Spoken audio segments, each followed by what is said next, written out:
स्वागत है आप सभी का कंपटीशन स्टेप अप अकेडमी के यूट्यूब चैनल पर। तो स्टूडेंट एसएससी सीपीओ 2023 का नोटिफिकेशन रिलीज हो चुका है। इस वीडियो में हम डिटेल में उस नोटिफिकेशन को जानेंगे। आइए चलते हैं। देखिए एसएससी सीपीओ 2023, सबसे पहले हम आते हैं कि फॉर्म कब से स्टार्ट है। तो आप देख रहे होंगे फॉर्म हमारे जो हैं वो हैं 22 जुलाई से, और कब लास्ट डेट होगी 15 अगस्त। तो आपने देख लिया फॉर्म कब से कब तक स्टार्ट है। इसके बाद यही दिया गया है आपका जो सीबीटी होगा पेपर वो अक्टूबर 2023 में। अब अभी उन्होंने डेट फिक्स नहीं की है। तो आपने देख लिया फॉर्म कब से कब तक स्टार्ट है और उसका एग्जाम कब तक करा सकती है ऑर्गेनाइजेशन, तो उसके बारे में दिया गया है अक्टूबर। कोई डेट फिक्स अभी नहीं है। आइए आगे चलते हैं। देखिए अब आपने ये देख लिया। इसके बाद आप देख रहे होंगे इसमें पोस्ट, तो सब इंस्पेक्टर जीडीएन सीएपीएफ और सब इंस्पेक्टर एग्जीक्यूटिव मेल या फीमेल इन दिल्ली पुलिस। तो ये हमें टाइप्स ऑफ दी गई हैं कि कौन कौन से सब इंस्पेक्टर हैं। अब सबसे पहले आते हैं टेंटेटिव वैकेंसी पर। तो देखिए वैकेंसी हमें दी गई यहाँ पर किसकी, दिल्ली पुलिस में कितनी है, और इसके अलावा हमें दी गई है, ये दी गई है फीमेल के लिए, क्योंकि दिल्ली पुलिस में एक है मेल के लिए और एक है फीमेल के लिए। और इसके बाद देखो टोटल में ओपन में 88, और इसके अलावा ओपन के अलावा 07 किसमें है, ex serviceman, 03 ex serviceman, special category departmental candidate 11, total 109 हो जाती है। और यहाँ पर भी आप देख रहे हो कि 39 यूआर की हैं, तो सब में कैटेगरी भी हमें दी गई है। ठीक है।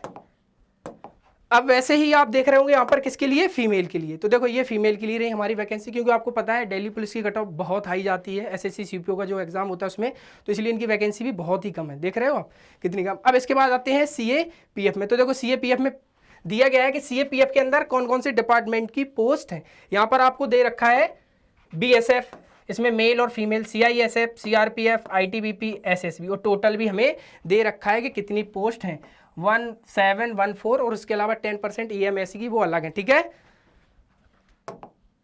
ये आपने देख लिया। अब इसके बाद आप देखें सबसे पहले यहां पर reservation and suitability of post, ये आपको पता ही रहता है।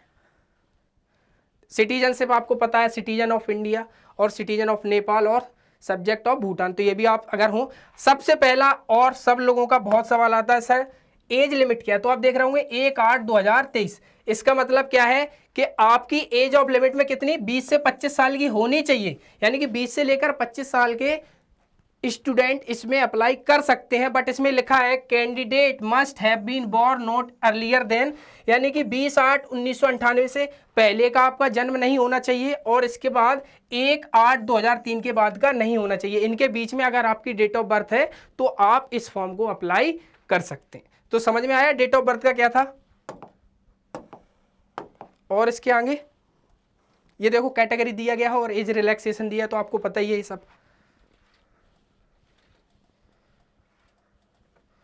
इसके बाद certificate and format of certificate, आपको पता है कि अलग अलग कैटेगरी का उसी हिसाब से सर्टिफिकेट लगता है। जर्नल में तो लगता नहीं है कोई भी।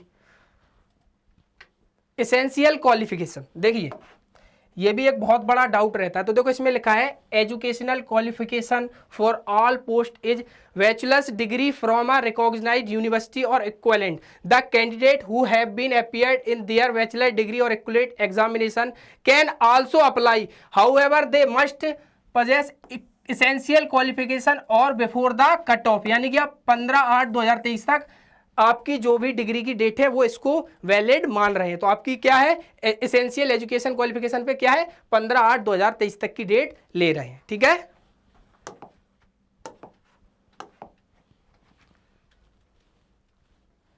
देखो हाउ टू अप्लाई, तो आपको दिख रहा है अप्लाई कैसे करना है। ये वेबसाइट की लिंक दी गई है, इस लिंक पर आप जाएं और अप्लाई कर दें, है ना। और यहां पर दे रखा है फोटो के लिए भी। इसके अलावा आप ये देखो एसएससी के एग्जाम सेंटर है, उनके कोड है और रीजनल ऑफिसेस हैं, तो आपको पता ही होगा। ये सबसे मेन देखिए स्कीम ऑफ एग्जामिनेशन। सबसे पहले the examination will consist of paper 1 होगा, उसके बाद फिजिकल स्टैंडर्ड टेस्ट होगा यानी कि पीएसटी, और पीईटी फिजिकल एंडोरेंस टेस्ट, उसके बाद paper 2 and detail medical examination जिसे डीएमई बोलते हैं, all the stages of the examination are mandatory. देख रहे हैं आप यहां पर क्या लिखा है, details of these papers and test are as follow, जैसे दिया गया उसी के बारे में हमें बताया गया। सबसे पहले तो आपको पता है कि प्री होगा हमारा एसएससी सीपीओ का, तो उसमें सबसे पहले जर्नल इंटेलिजेंस एंड रीजनिंग आएगी, जिसमें number of question 50, maximum marks 50। वैसे ही जीके जीएस आएगी, इसमें भी 50 क्वेश्चन 50 नंबर के। क्वांटिटेटिव एप्टीट्यूड आएगा, यानी कि 50 क्वेश्चन 50 नंबर के, और इंग्लिश कंपैरिजन आएगा, इसमें भी 50 क्वेश्चन होंगे 50 नंबर के, और आपकी टाइम ड्यूरेशन होगी 2 घंटे। जो पहले के एग्जाम में भी थी वो सेम इस बार भी है। इसके बाद आता है पेपर सेकंड। देखो पेपर 1 होने के बाद आपका फिजिकल होगा, उसके बाद होगा आपका पेपर सेकंड। जो बच्चे पेपर 1 क्वालिफाई करेंगे उनको फिजिकल के लिए बुलाया जाएगा, और आफ्टर फिजिकल जो बच्चे क्वालिफाई करेंगे उनको पेपर सेकंड के लिए बुलाया जाएगा। पेपर सेकंड में क्या भाई, इंग्लिश लैंग्वेज एंड कंपैरिजन है। नंबर ऑफ क्वेश्चन 200 क्वेश्चन पहले भी आते हैं, अभी भी है, और मैक्सिमम मार्क्स 200, और टाइम ड्यूरेशन है 2 घंटे की, है ना। और यहाँ लिखा है question in both papers will be of objective multiple choice question will be set in Hindi and English in part 1, 2nd and 3rd of paper 1। ठीक है कि नहीं। There will be negative marking equal to 1/3 of the marks allowed to the question of each wrong answer in paper 1 and paper 2। यानी कि आप देख रहे हैं कितने की नेगेटिव मार्किंग है, नेगेटिव मार्किंग है 1/3 की। कितने की है, ये लिखा है ना, 1/3 of the marks allowed to the question for each wrong answer। समझ में आया। पहले ये शायद थी 1/4 की, लेकिन अब कितने की है, 1/3 की। तो आपने चेंजेस देख लिया क्या है, समझ में आया कि नहीं। यानी कि नेगेटिव मार्किंग अब कितने की, 1/3 की। आगे देखिए आप, और ये एनसीसी सर्टिफिकेट है, तो आपको पता है जिसके पास सी सर्टिफिकेट उसको 10 मार्क्स मिलते हैं, जिसके पास बी है उसको 6 मार्क्स, जिसके पास है उसको 4 मार्क्स। अब पेपर 1 में जो जो आएगा उसका सिलेबस हमें दिया गया है। तो जनरल इंटेलिजेंस एंड रीजनिंग में हमसे किस किस टाइप के टॉपिक्स पूछे जाएंगे, general knowledge and general awareness में, और उसके अलावा क्वांटिटेटिव एप्टीट्यूड यानी कि मैथ और इंग्लिश में। पेपर सेकंड, पेपर 1 हो गया, हमारे 4 सेक्शन थे। इसके बाद पेपर सेकंड में भी इंग्लिश है 200 मार्क्स का। तो जैसा पेपर 1 का आप इंग्लिश पढ़ेंगे as it is paper second में भी वही रहता है, बस उसमें कंपैरिजन थोड़े ज़्यादा हो जाते हैं, इसलिए थोड़ा पेपर क्या हो जाता है, लेंदी। तो इसलिए लोगों को लगता है टफ है, टफ नहीं है। आप पेपर 1 जब आप तैयारी करें तो पेपर 2 को भी इस चीज़ को याद रख के करें कि इंग्लिश तो सेम है, बस थोड़ा ऊपर नीचे होता, बस वो तो आप करेंगे ही। अब आ जाता है यहाँ पर फिजिकल स्टैंडर्ड टेस्ट क्या है, तो आपको दिख रहा होगा height. Male candidate except those listed at SN नंबर 2nd and 3rd 170। तो समझ रहे हैं कि नहीं आप, कितनी हाइट चाहिए, 170, और अनएक्सपेंडेड 80 सेंटीमीटर आपका सीना चाहिए, और 85 चाहिए आप जब सीने को फुला लेते हैं उसके बाद। तो अलग अलग कैटेगरी का ये अलग अलग होता है।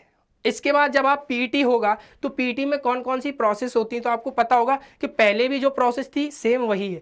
पहले भी 100 मीटर की रनिंग होती है, 16 सेकेंड में करनी होती है। उसके बाद 1.6 किलोमीटर की भी रनिंग होती है, जो कि आपको 6.5 मिनट में करनी होती है। लॉन्ग जंप होती है 3.65 मीटर, यानी कि इसमें आपको क्या रहता है, इन सब में एक एक बार ही मौका मिलेगा, लेकिन इन सब में आपको 3 चांस दिए जाते हैं। ये पहले भी था और अभी भी ऐसे ही। फीमेल के लिए थोड़ा अलग है कि नहीं, थोड़ा कम है फीमेल के लिए। तो आपको पता है कि फीमेल के लिए भी एज इट इज वही है जो पहले था। अब देखो medical standard for all post, तो मेडिकल एग्जामिनेशन है तो उसके बारे में दिया गया है। और इसके बाद आपको दिया गया है original valid ID proof having the date of birth as principal of the admission certificate set age. ये आपको दिया गया है कि आपको कैरी ही करना है at least 2 passport size recent colour photo. जब आप एग्जाम देने जाएंगे तो इन आईडी कार्ड में आपके पास कोई भी आईडी कार्ड चलेगा, और उसके साथ आप अपनी क्या रिसेंट की फोटो भी ले जाएं।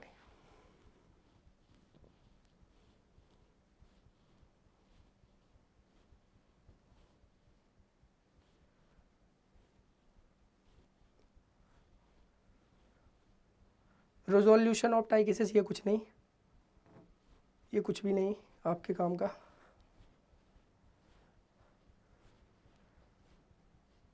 तो आपने देख लिया। अब इसमें यहाँ प्रोसेस दी गई है आपको फॉर्म फिल कैसे करना है। तो यहाँ तक आप समझ चुके हैं कि किस तरीके की कौन कौन सी चीज़ें इस बार चेंजेस है। आपने नेगेटिव मार्किंग देख ली कि 1/3 की है।